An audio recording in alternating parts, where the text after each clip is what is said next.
maintenant, nous allons accueillir notre ami Éric Fiat, professeur de philosophie, responsable du master d'éthique médicale et hospitalière appliquée à l'université Paris-Est, Marne-la-Vallée. Éric, vous êtes l'auteur de nombreux ouvrages sur la fragilité humaine au sens large, dont Petit traité de dignité, corps et âme, La pudeur, plomb, l'ode à la fatigue. Vous participez à la CIMI, Société internationale de médecine informative, avec le professeur Touchon, Rosette Marescotti, Gineste, Florence Lasnon, Annie Divivi, Dr Delmas. Merci Éric de partager les réflexions qui vous inspirent le thème de notre colloque. Et si mes lieux de soins incitaient à la rêverie, favorisaient l'émancipation.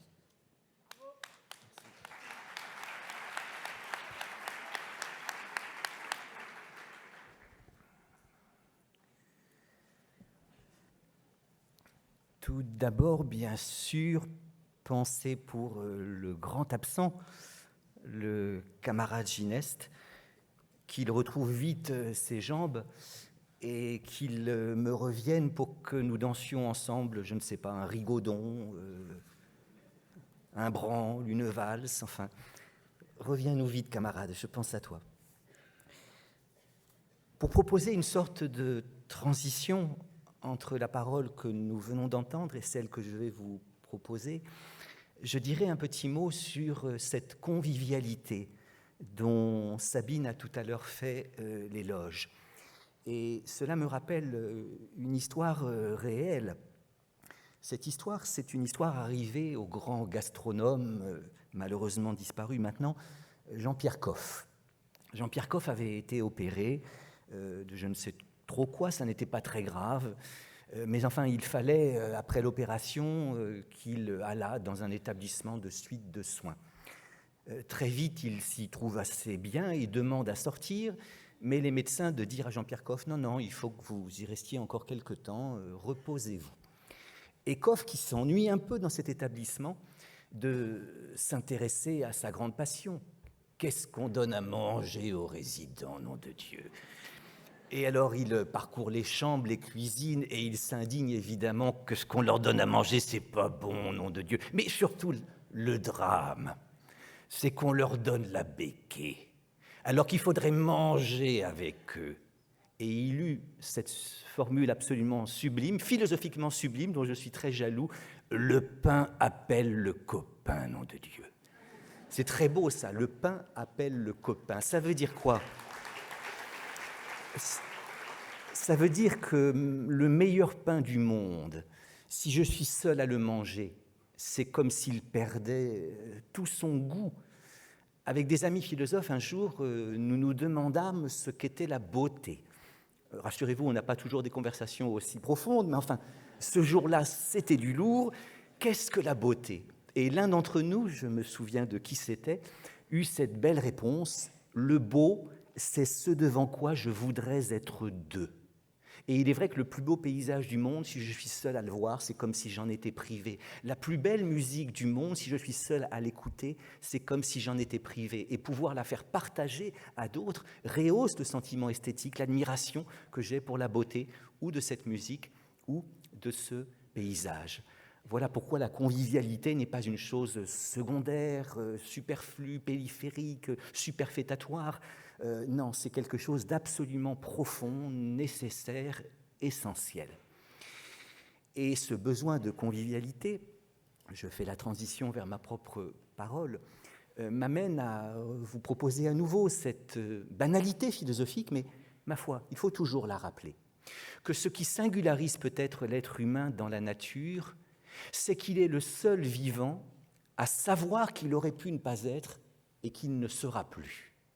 Cela s'appelle en patois philosophique la conscience de notre contingence, la conscience de notre mortalité. Alors bien sûr, tous les vivants sont contingents et mortels, aussi bien la plante que l'animal que l'homme. Oui, cette plante, cette rose est contingente, elle aurait pu ne pas être et elle n'aurait pas été si la graine qui en fut l'origine avait été mangée par l'oiseau. Et elle est mortelle puisqu'un jour elle sera fanée, pourrie au fond de mon jardin. Même chose pour l'animal, ce phacochère est contingent, il aurait pu ne pas être, et il n'aurait pas été si son père et sa mère phacochère n'avaient point copulé.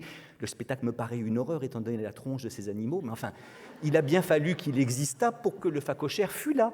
Et après tout, sub specie naturae, du point de vue de la nature, ils sont peut-être très beaux, ces phacochères-là. Il aurait pu ne pas être. Et il ne sera plus, car il est mortel, un jour, en effet, il n'existera plus. Nous aussi, nous sommes contingents, nous aussi, nous sommes mortels. Mais ce qui nous différencie du phacochère et de la rose, c'est que nous le savons. Car oui, vous êtes contingent et contingente, vous auriez pu ne pas être, et vous n'auriez pas été si la pitié des chemins de fer n'avait pas placé votre père en face de votre mère dans le TGV. S'il avait été dans la voiture 12 et elle dans la voiture 13, vous ne seriez pas là. Bon, ils auraient pu se rencontrer au bar, mais enfin, c'était assez peu probable. Ils sont l'un en face de l'autre. Ça n'est toujours pas gagné. Si la conversation n'avait pas pris le tour un peu charmant qu'elle a pris, ou même s'il n'y avait pas eu du tout de conversation, vous ne seriez pas là. La conversation a pris un tour charmant. Ils décident de se revoir. Attendez, ça n'est toujours pas gagné, hein. Si 9 mois avant votre naissance, il ne s'était rien passé, où aurait fini ce spermatozoïde-là? Il se passe quelque chose, ça n'est toujours pas gagné, car comme le dit Woody Allen dans un film génial, on n'ose plus trop citer Woody Allen pour toute une série de raisons, mais ce film est génial, tout ce que vous avez toujours voulu savoir sur le sexe sans jamais oser le demander. Comme le montre Woody Allen, si après, comment dirais-je, le jet paternel, la joie paternelle, dans la course des spermatozoïdes à l'ovule, ça n'avait pas été ce spermatozoïde-là qui serait arrivé en premier, mais l'autre, eh bien vous ne seriez pas là. Quel dommage! Oui, chaque être humain est contingent, chaque être humain aurait pu ne pas être, et chaque être humain est mortel et chacun l'est pour soi. Mais ce qui nous différencie précisément de la rose et du phacochère, c'est que nous le savons. Nous savons que nous aurions pu ne pas être et nous savons que nous ne serons plus. Et cette double conscience de notre contingence, d'une part, de notre mortalité, d'autre part, fomente en nous deux sentiments entre lesquels, je crois, nous oscillerons toute notre vie. Ce qu'on pourrait appeler simplement la joie d'être, d'une part, et le regret d'exister, d'autre part. Car en effet, il m'arrive de me dire « j'aurais pu ne pas être » et je n'aurais pas été si mon père, ma mère, si la conversation, si le spermatozoïde. Oh, je suis. Mais quelle chance, la vie est un cadeau, la vie est une merveille. C'est la joie d'être. Il m'arrive de me dire « un jour je ne serai plus, mais je suis encore ». Quelle chance, la vie est un cadeau, la vie est une merveille. C'est ce qu'on appelle la joie d'être, vivre l'existence comme un cadeau. Oui, mais cette double conscience de notre contingence et de notre mortalité peut tout au contraire fomenter en nous un sentiment complètement contradictoire qui est peut-être le regret d'exister. Et c'est là que je me dis, j'aurais pu ne pas être, et je n'aurais pas été si mon père, ma mère, la conversation, le spermatozoïde, je suis. Est-ce que ça vaut le coup? Suis-je légitime d'être? Suis-je digne d'être? Dans le dernier album qu'il a composé pour Jane, après qu'ils s'étaient séparés, Gainsbourg a eu ces vers sublimes. Gainsbourg ne voulait pas qu'on dise de lui qu'il était poète. Ce Gainsbourg disait que la chanson, c'est un art mineur. On peut déconner, merde. Contrairement à la poésie, petit gars, la musique classique. Or, c'est vraiment de la poésie que de faire chanter à Jane, avec cette difficulté d'être, on se dit qu'il aurait mieux valu peut-être ne jamais naître. Et lorsque l'on pense à sa mortalité, pour parodier Gainsbourg, on pourrait dire, avec cette difficulté d'être, on se dit qu'il vaudrait mieux peut-être déjà ne plus être. C'est vivre l'existence comme un fardeau. Et je crois en effet que nous oscillons toute notre vie entre des moments où nous vivons l'existence comme un cadeau, et c'est la joie d'être, et des moments où nous la vivons comme un fardeau, et c'est le regret d'exister. Voilà pourquoi tout être humain est à la recherche d'une légitimation au fait qu'il soit venu au monde et qu'il y soit encore, alors qu'il aurait pu ne pas y venir et alors qu'il va le quitter. Tout être humain est à la recherche d'une légitimation de sa vie, et je crois tout simplement que l'on ne peut pas s'auto-légitimer. La légitimation du fait que je sois venu au monde alors que j'aurais pu n'y point venir et que j'y sois encore alors qu'un jour je le quitterai, c'est toi. Le moi s'éveille par la grâce du toi, disait Bachelard.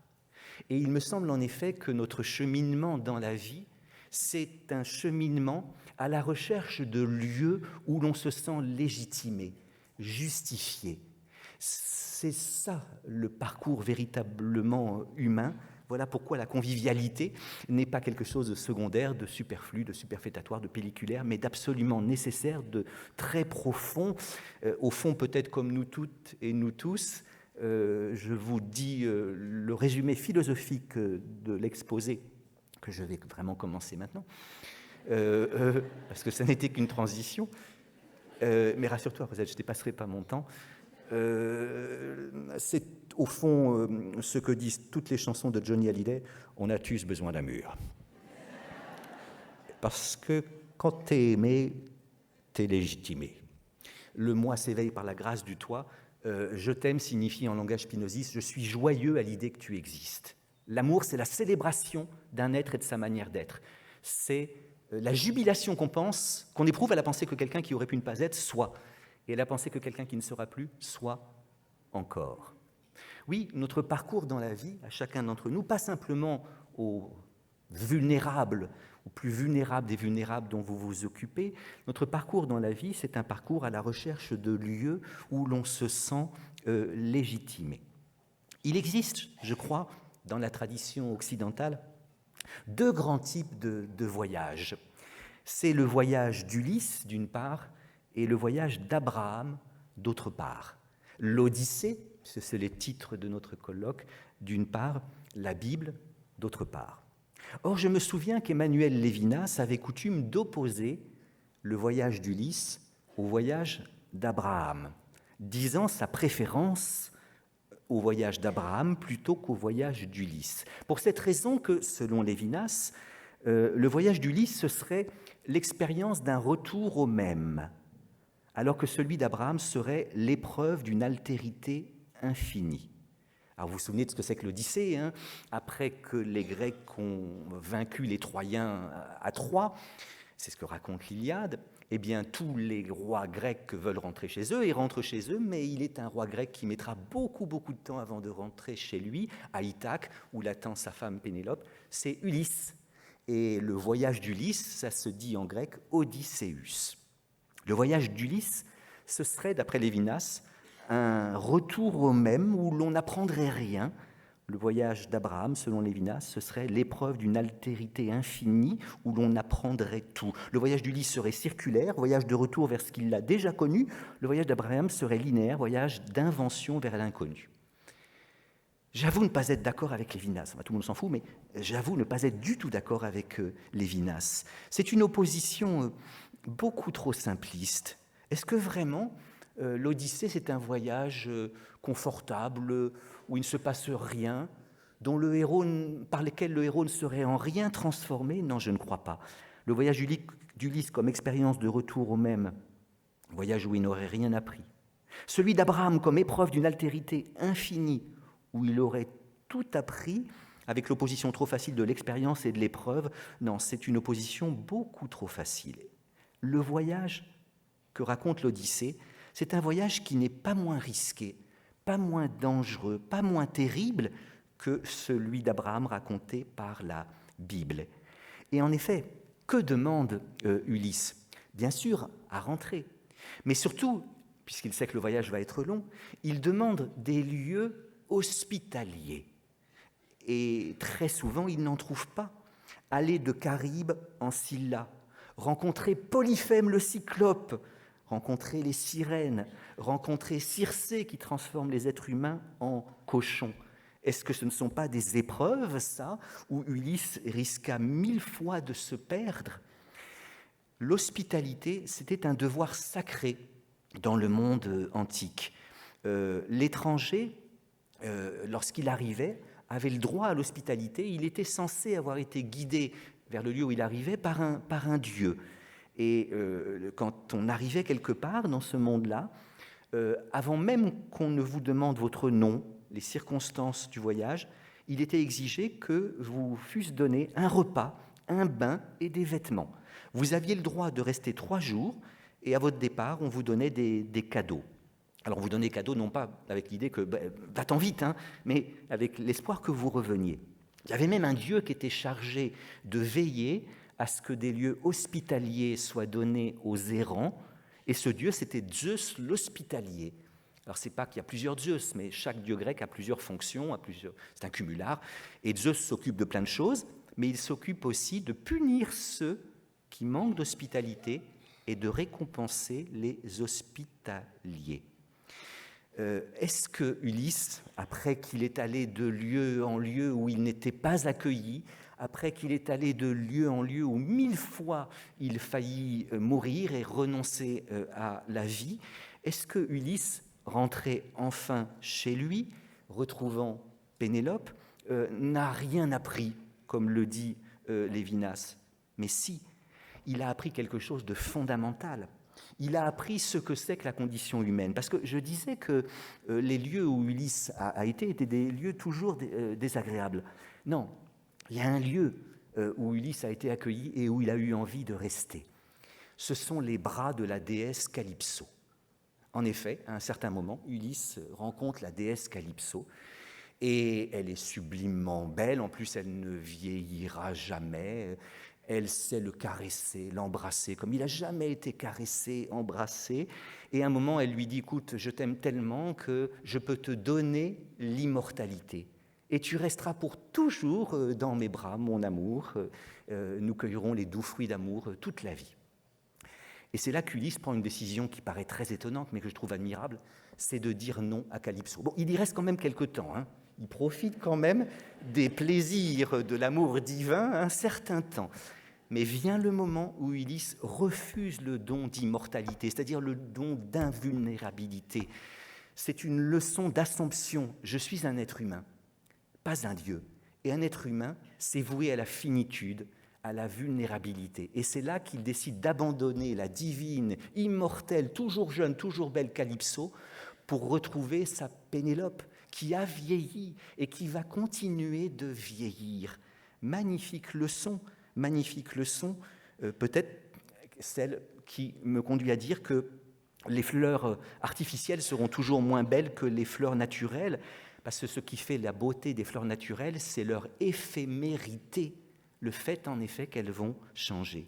La leçon de l'Odyssée, c'est que ce qui différencie les hommes des dieux, c'est précisément leur mortalité, leur finitude, mais leur vulnérabilité. Il a appris cela, que c'était beau de vieillir ensemble. Et cette leçon, un autre grand poète la reprendra, Georges Brassens, dans, je trouve, le plus beau poème jamais composé sur le temps qui s'appelle Saturne. Car Saturne, c'est le dieu du temps. Il est morne, il est taciturne, il préside aux choses du temps. Il porte un joli nom, Saturne, mais c'est un dieu fort inquiétant. En allant son chemin morose pour se désennuyer un peu, il joue à bousculer les roses, le temps tue le temps comme il peut.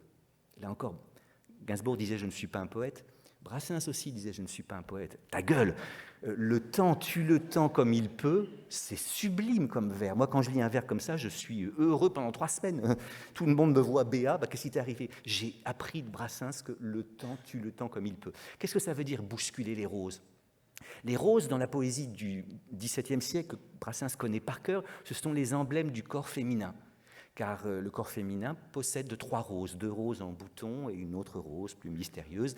Or, en effet, le temps joue à bousculer les roses. Il altère la fermeté du sein, il transforme la beauté féminine. Or, que dit Brassens donc? Il est morne, il est taciturne, il porte un joli nom, Saturne, il préside aux choses du temps, mais c'est un dieu fort inquiétant. En allant son chemin morose pour se désennuyer un peu, il joue à bousculer les roses. Le temps tue le temps comme il peut. Et après, il s'adresse à la femme qu'il aime. Cette année, c'est toi, ma belle, qui as fait les frais de son jeu, toi qui as payé la gabelle, un grain de sel dans tes cheveux. C'est magnifique, ça. La gabelle, c'est l'impôt sur le sel. Il évoque le premier cheveu blanc de la femme qu'il aime, cette femme qu'il appelait la mère Pupchen, ma petite amie que j'ai depuis 35 ans déjà. Ils n'ont jamais vécu ensemble, ils ne sont jamais mariés, ils se retrouvaient 3 fois par semaine. Et Brassens disait, 30 ans après qu'ils s'étaient rencontrés, quand on a rendez-vous, une demi-heure avant son arrivée, j'ai toujours le cœur qui bat. Pas mal. Et la chanson continue. c'est pas vilain les fleurs d'automne.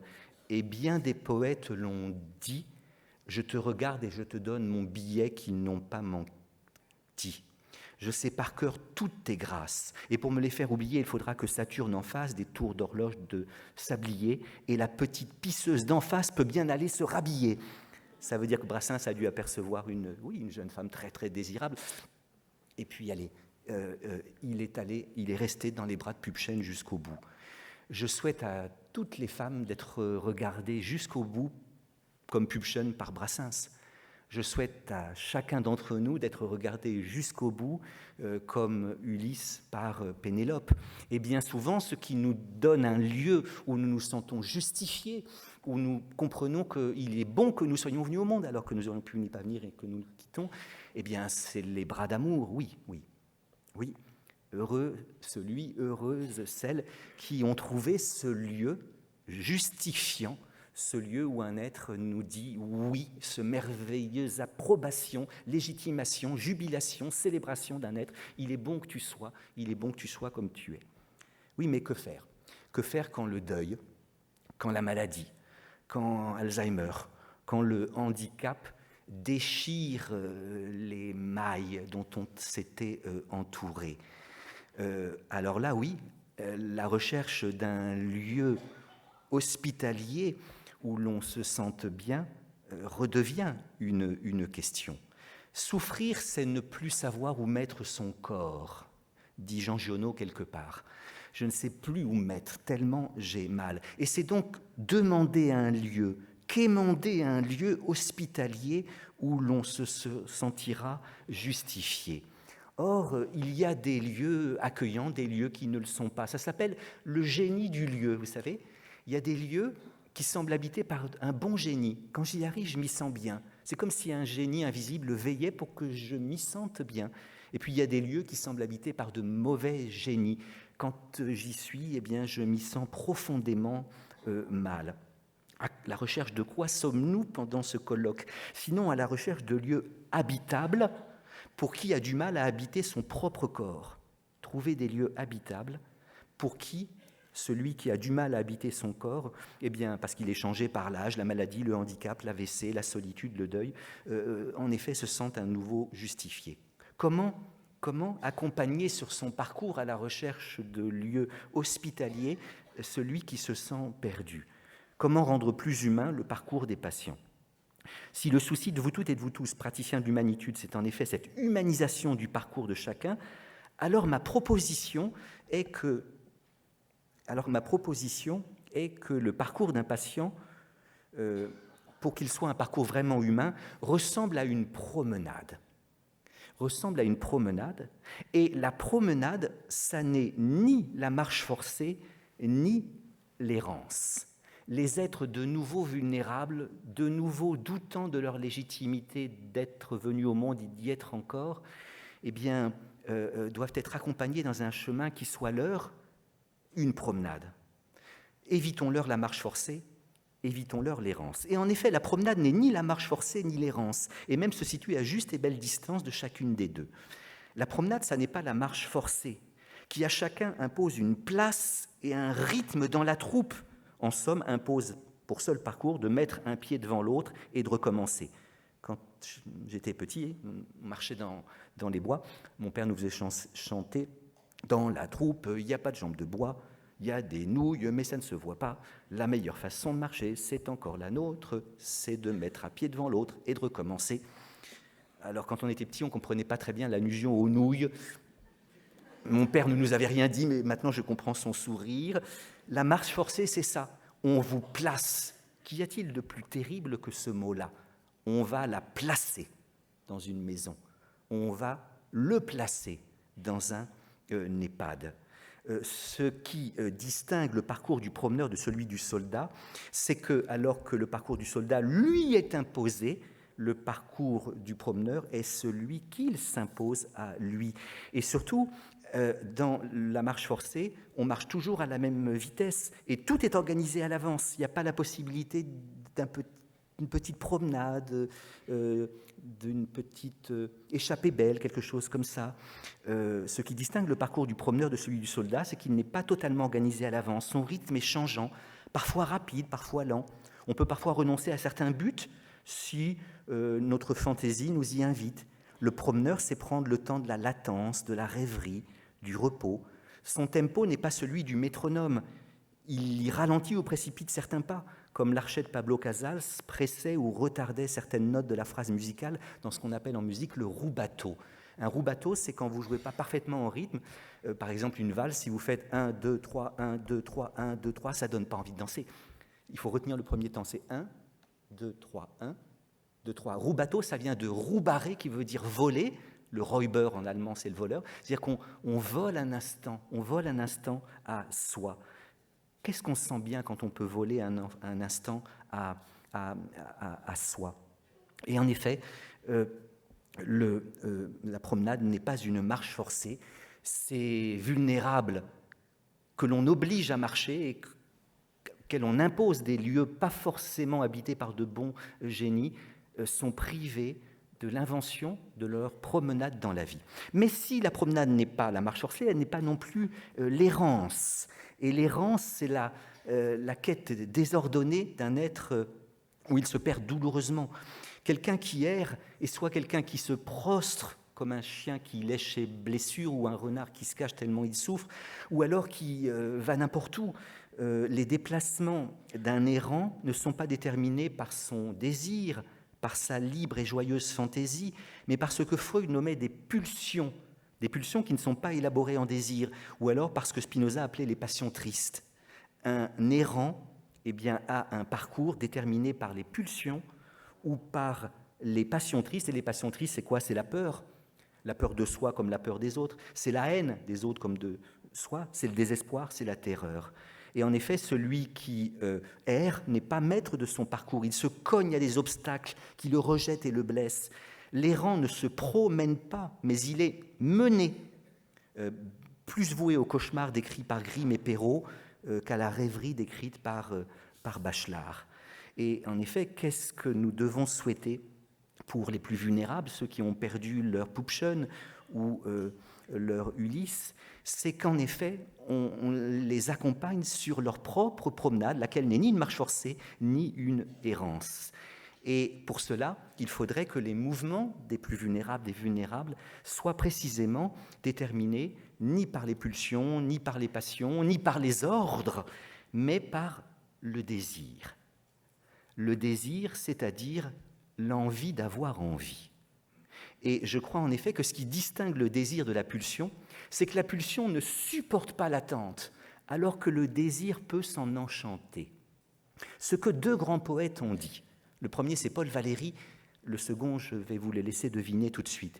Paul Valéry dit très bien que le désir veut être réalisé, mais en même temps pas trop vite. Il le dit dans un poème qui s'appelle « Les pas », où Valéry dit la chose suivante. Il s'adresse à sa maîtresse, à la femme qu'il aime, et lui dit « Si tu prépares pour l'habitant de tes pensées la nourriture d'un baiser, ne hâte pas trop ce geste tendre, plaisir d'être ou de n'être pas, car j'ai vécu de vous attendre et mon cœur n'était que vos pas. » Je vous conseille d'apprendre ce poème par cœur pour... si votre amoureuse, votre amoureux arrive un peu en retard et s'excuse, ce n'est pas grave, mon amour. Et vous récitez le poème, je crois que ça arrangera bien la situation. Mais si tu prépares à l'habitant de tes pensées la nourriture d'un baiser, ne hâte pas trop ce geste tendre. Tous les amoureux, les amoureuses, enfin j'y connais rien, moi c'est fini, savent très bien que, à mon âge, les seuls plaisirs, c'est de reconstituer des paires de chaussettes, vous savez. C'est déjà quelque chose dans une journée. Et donc, enfin, j'ai des souvenirs. Si tu prépares à l'habitant de tes pensées la nourriture d'un baiser, ne hâte pas ce geste tendre. Hein, le retard, le rubato, on sait que les lèvres vont se... Et on retarde. Hein. Plaisir d'être ou de n'être pas. On est dans l'incertitude suspensive d'une hésitation. Est-ce qu'il va y avoir baiser ou pas? Voilà ce que dit Paul Valéry qui, au fond, magnifiquement nous fait comprendre que le désir n'est pas la pulsion, car la pulsion ne supporte pas l'attente, le besoin ne supporte pas l'attente, alors que le désir, au contraire, peut s'en enchanter. Et un autre poète, que Paul Valéry, dit la même chose, hein, que le désir aime bien ne pas être réalisé trop vite. Vous allez deviner qui est ce poète qui nous a parlé de l'envie d'avoir envie. On m'a trop donné bien avant l'envie, j'ai oublié les rêves et les merci, toutes ces choses qui t'avaient appris, qui font l'envie de vivre et le désir aussi. Qu'on me donne l'envie d'avoir envie et qu'on allume ma vie, c'est merveilleux. Je ne mets peut-être pas Johnny exactement au même niveau que Valéry, mais c'est ça. Un être tout vulnéré, tout abîmé soit-il, continue de penser l'existence comme pouvant être un cadeau, si précisément il reste une créature du désir, comme disent les psychanalystes. Et c'est cela qui va lui permettre précisément d'habiter les lieux, de trouver des lieux où il se sentira bien. Et mes deux dernières propositions sont que ce dont nous avons besoin comme tiers-lieu, comme vous le disiez dans votre titre, eh bien c'est ce que Michel Foucault appelle les hétérotopies. Et que ces lieux sont des lieux où l'on est bien parce que l'on peut s'y laisser aller à la rêverie. Alors un petit mot sur l'hétérotopie foucaldienne. C'est des petites chutes de niveau, on passe de Johnny à Foucault, mais enfin...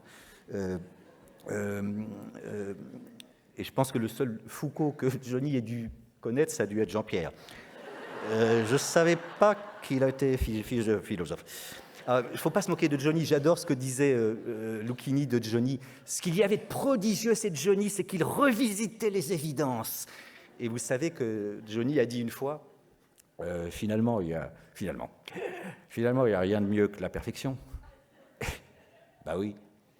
Et surtout, souvenez-vous de ce moment extraordinaire dans l'histoire de l'humanité où Johnny Hallyday court le Paris-Dakar.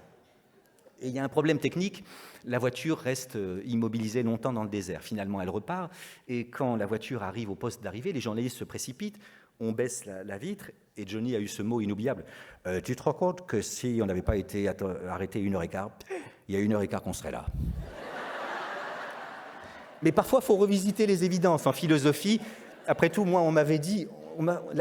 quand j'ai commencé mes études de philosophie, on avait commencé par le premier philosophe, c'est-à-dire Parménide, le poème de Parménide, où Parménide dit « L'être est, le néant n'est pas ». Et alors, puisque c'était Parménide, on se dit « Oh là là, ça doit être d'une profondeur ». Franchement, je pense que c'est du Johnny, enfin bref. Et que Johnny est profond de temps en temps, parce qu'il ne faut pas avoir honte de revisiter les évidences.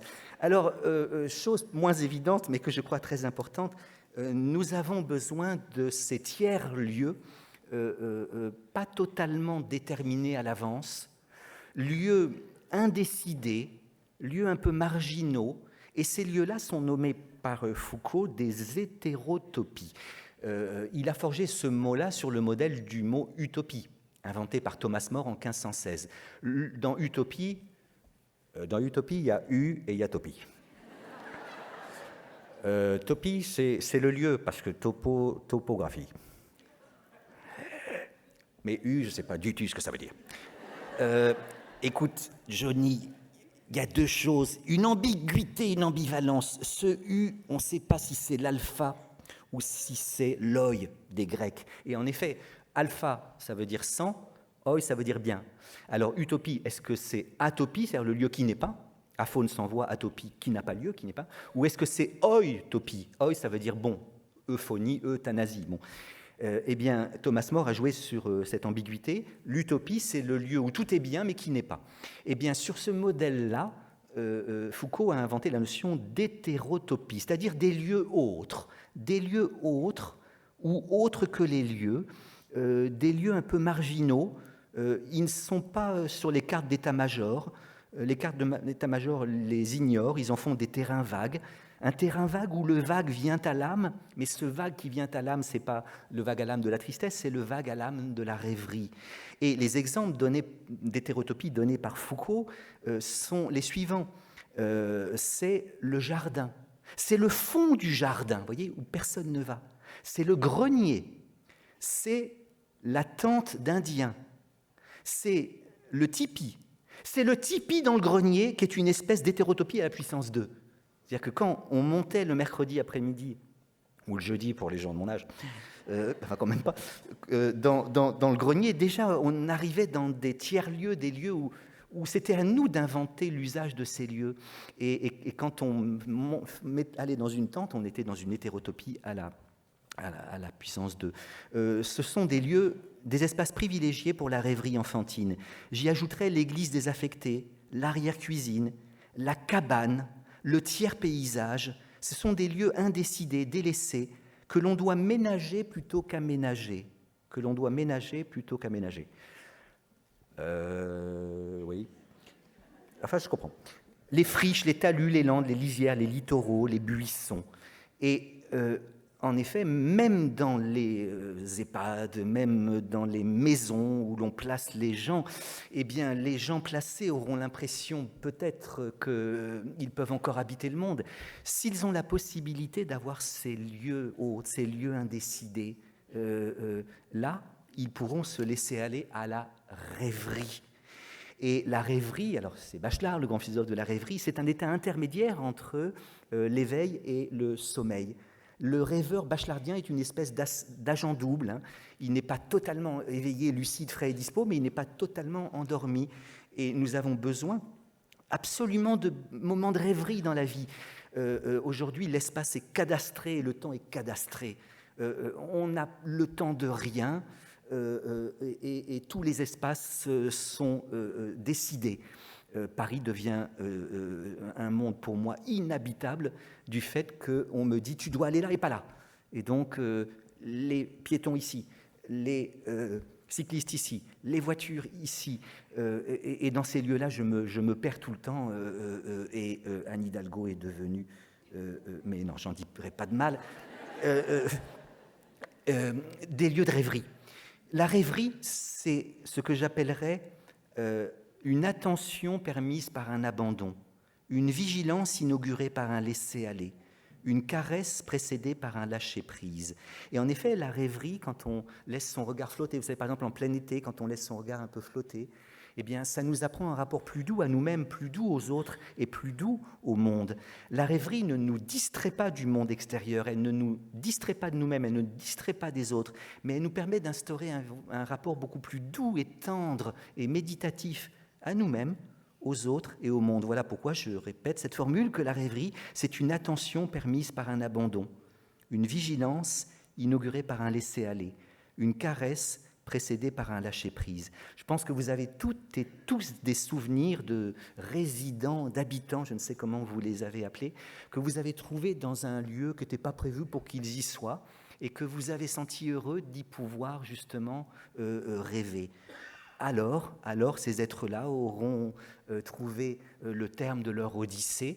Leur manquent peut-être les bras de Poupchène ou de Brassens, les bras de Pénélope ou d'Ulysse, mais ils vont retrouver quelque chose comme un lieu qui les légitime. Et ils se diront que l'existence peut être encore un cadeau et non pas un fardeau, qu'au fond, il était bon d'être venu au monde alors qu'on n'aurait pu ni point venir et alors qu'on le quittera. Oui, on a tous besoin d'un mur. Merci de votre attention.